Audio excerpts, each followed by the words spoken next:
भोसरी पोलिसांची धडाकेबाज कामगिरी। कोम्बिंग ऑपरेशन दरम्यान पोलिसांनी दोघा सराईत गुन्हेगारांना पकडून त्यांच्याकडून 2 गावठी पिस्टल व 4 जिवंत काडतुसे भोसरी पोलिसांनी जप्त केली। राहुल बबन मस्के वय 27, राहणार मधुबन कॉलनी, देवकर वस्ती, भोसरी आणि आकाश अनिल मिसाळ वय 24, राहणार साई आनंदनगर, धावडे वस्ती, भोसरी अशी अटक केलेल्यांची नावे आहेत।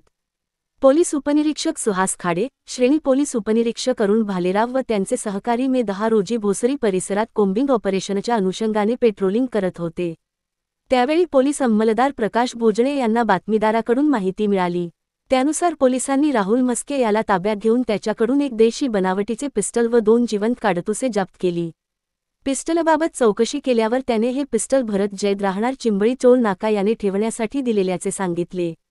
भोसरी पोलीस ठाण्यातील तपास पथकातील श्रेणी पोलीस उपनिरीक्षक अरुण भालेराव यांना मिळालेल्या बातमीनुसार पोलिसांनी आकाश मिसाळ याला भोसरीतील इंद्रायणीनगर येथून मे 13 रोजी ताब्यात घेतले। त्याच्याकडून एक देशी बनावटी पिस्तूल जमा करण्यात आले। ब्युरो रिपोर्टर प्रवीण तायडे, बाहेर न्यूज।